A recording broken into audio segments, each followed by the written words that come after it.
The woman simply changes into a flesh-colored bodysuit, then squeezes some shampoo onto her hand, and pretends to enjoy it immensely. While preparing to shoot a beautiful shampoo commercial, unexpectedly, the director demands that she act more realistically. The actress can only suppress her anger, and throw herself back into the role. But when she opens her eyes again, everything around her has changed in a bizarre way. The once busy set has turned into a bathroom. Laura has no idea what has happened. After seeing the unfamiliar surroundings, she quickly wraps herself in a bathrobe, and plans to go out and see what's going on. But after walking out of the bathroom, she discovers this is actually a house, and the two children from the commercial are playing here, while the man playing her husband sits on the couch with a tablet.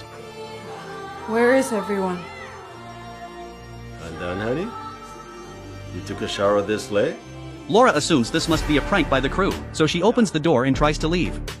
Timo? You got garbage to take out, ma'am?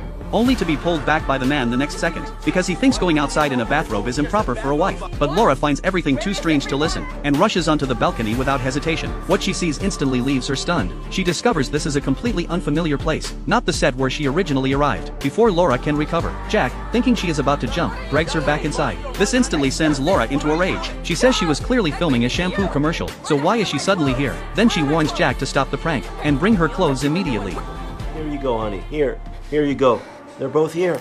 Seeing she has no other choice, Laura grabs a dress and puts it on, then heads downstairs without hesitation, planning to take a taxi home. She thinks the prank is finally over, but after arriving home, the person opening the door is her boyfriend. Since it is already late at night, the exhausted Laura lies on the couch to sleep, but strangely, her boyfriend doesn't recognize her at all. Wow, this is really something. People are barging into the homes of anyone they see on TV, is that it?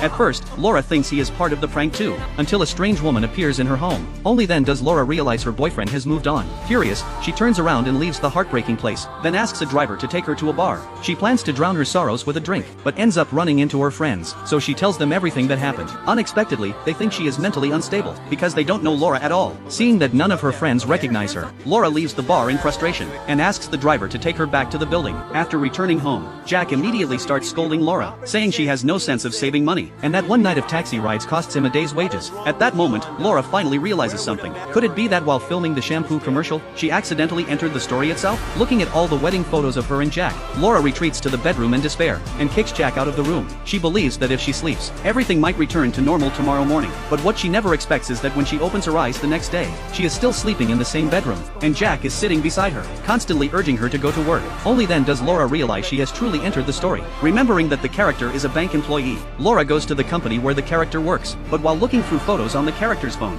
a female coworker says the boss is waiting for her. Already irritated, Laura meets the boss, and immediately starts yelling at him. Her emotions gradually spiral out of control. Seeing that Laura keeps insisting she is a movie star, the boss offers to drive her back to the film set. Hearing this makes Laura overjoyed. She thinks the prank is finally coming to an end, but when she wakes up again, she discovers the boss has taken her to the middle of nowhere. Apparently, the boss has some other connection with the character. This instantly sends Laura into another breakdown. Could it be that there isn't a single normal person around this character? With no other choice, Laura sadly returns to the strange home. Seeing that Laura seems mentally unwell, her family takes her to a hospital. After a series of examinations, Laura is successfully admitted to a mental institution. She never expects that filming a shampoo commercial would leave her with such a tragic fate.